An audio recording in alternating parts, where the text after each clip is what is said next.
दोस्तों, आज की कहानी है भाभी जी। मैं मेरी ननदों का काम कर कर के थक गई हूँ। दोस्तों, कहानी शुरू करने से पहले अगर आपने हमारे चैनल को सब्सक्राइब नहीं किया है तो सब्सक्राइब कर लीजिए ताकि आपके पास पहुँचे हर नया वीडियो। रजनी को आज उठने में देर क्या हो गई, सबका काम गड़बड़ा गया। समय देखा तो 7:30 बज गए थे। बच्चे स्कूल के लिए और पतिदेव ऑफिस के लिए लेट हो गए थे। वह पति और बच्चे को उठाते हुए किचन में भागी नाश्ता बनाने।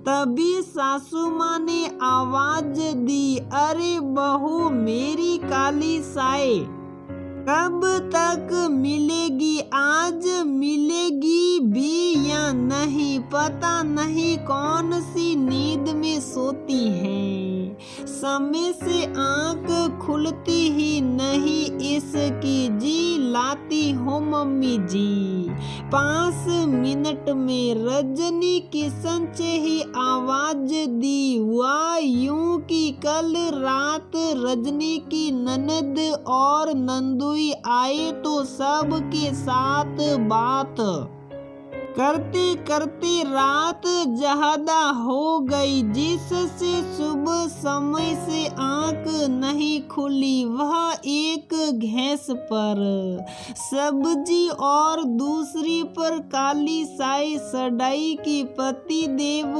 आवाज दी, अरे रजनी मेरी साई कब तक मिलेगी? और हाँ, जरा मेरे कपड़े भी निकाल कर रख दो, आज बहुत लेट हो गया।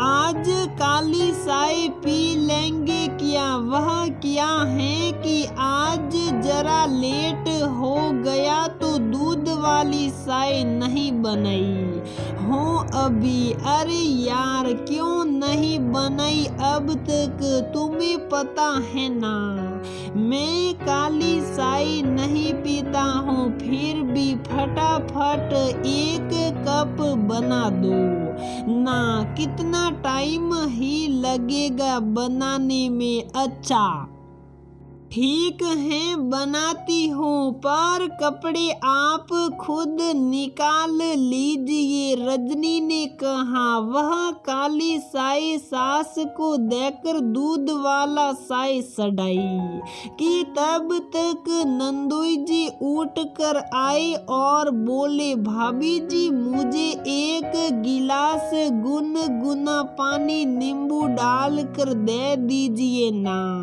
मैं तो चाय बना रही हूँ, आप चाय नहीं पिएंगे? नहीं भाभी जी, मैं सुबह सुबह चाय नहीं पीता, गुनगुना पानी ही पीता हूँ।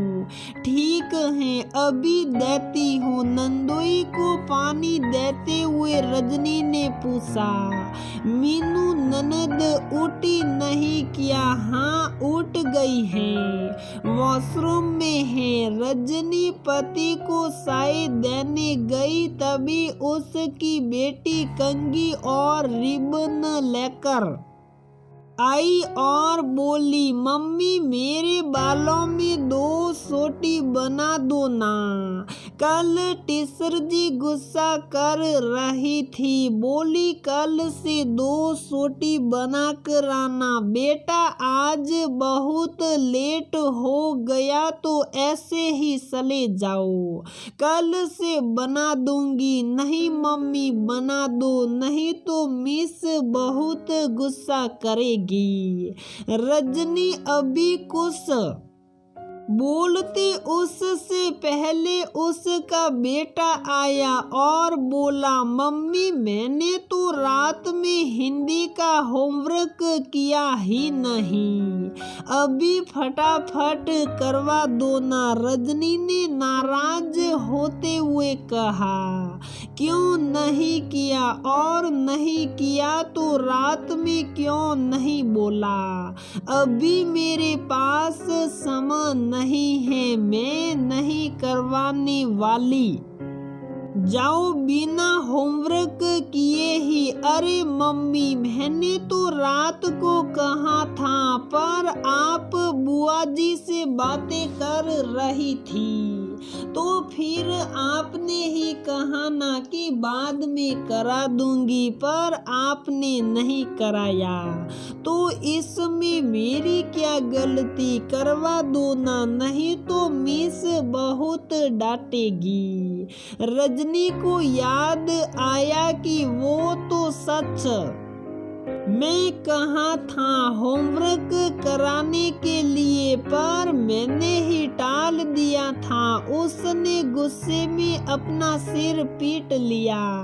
तभी उसकी ननद आई और बोली, भाभी आप किचन में देखिए, मैं इसकी सोटी बना देती हूँ और उसका होमवर्क भी फटाफट करवा देती हूँ। रजनी फटाफट किचन में जाकर टिफिन पैक करने लगी। तभी पति देव ने नाश्ता मांगा। रजनी ने पति और बच्चों को नाश्ता देते हुए कहा, आज जाते जाते दोनों बच्चे को भी लेते जाइए, स्कूल बस आती ही होगी, बिठा दीजिएगा।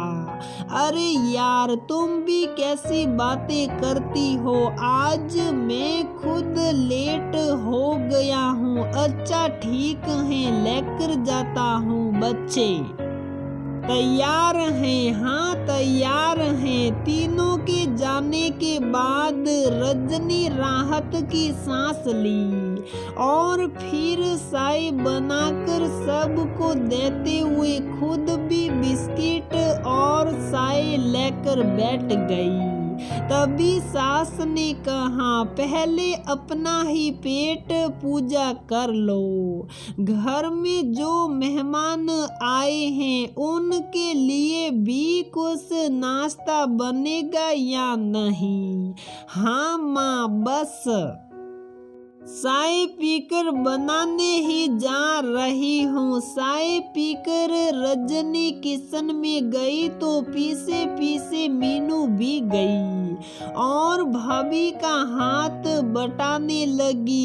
ये देख मीनू के पति ने कहा, अरे मीनू, तुम क्यों काम कर रही हो? भाभी कर लेगी ना, तुम बैठो। हफ्ते भर के लिए आई हो तो आराम करो। वैसे यहाँ पर बहुत खुशी खुशी काम कर रही हो, मेरे यहाँ तो मुंह बनाती रहती हो, शिकायतें करती रहती हो।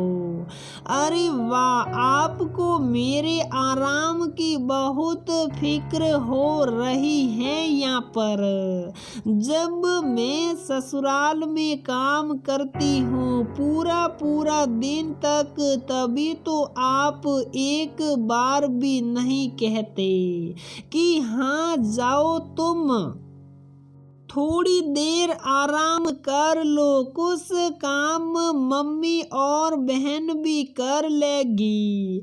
रही बात शिकायतें की, तो इसलिए करती हूँ कि आपकी दोनों बहनें पूरा दिन बैठे बैठे फरमाइश करती रहती हैं और मैं अकेले सब करती रहती हूँ। अपने दामाद की बात सुनकर मीनू की माँ भी कहने लगी, हाँ बेटा, दामाद जी सही कह रहे हैं, जाओ तुम आराम करो, ससुराल में तो काम करती ही हो, यहाँ भी काम करोगी। वैसे भी शादीशुदा बेटी मायके में काम करते हुए अच्छी नहीं लगती। क्यों माँ, सिर्फ मैं ही आराम करूं? भाभी को आराम की जरूरत नहीं, वह तो कितना काम करती हैं। अगर शादी सुधा बेटी मायके में काम करेगी तो कुछ हो जाएगा क्या? तीनों की बातें सुन रजनी ने तुरंत मीनू से कहा, अरे मीनू, मम्मी और नंदोई जी सही कह रहे हैं, तुम जाओ, मैं सब कर लूंगी। तब मीनू ने कहा, नहीं भाभी, लाओ, मैं भी आपकी मदद करा देती हूँ। कब तक अकेले करती रहोगी? हम दोनों मिलकर करेंगे तो जल्दी सब काम खत्म हो जाएगा और दोपहर को आराम करने का मौका भी मिल जाएगा। रजनी मीनू को आश्चर्य भरी नजरों से देखने लगी। तब मीनू ने कहा, अरे भाभी, ऐसे क्या देख रही हो? यही कि तुम इतना समझदार कब और कैसे हो गई? तुम वही मीनू हो ना जो एक गिलास पानी भी नहीं खुद से लेती थी? हाँ भाभी, वही मीनू हूँ। यहाँ पर जितना सुख किया अब ससुराल में सब भुगत रही हूँ।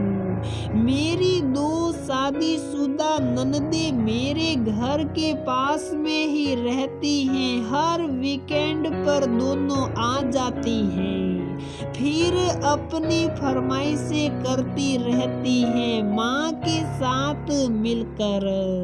मैं अकेले सब करती रहती हूँ, कोई एक बार भी मेरी मदद नहीं करता। कभी कभी खींच कर मैं अपने कमरे में चली जाती हूँ।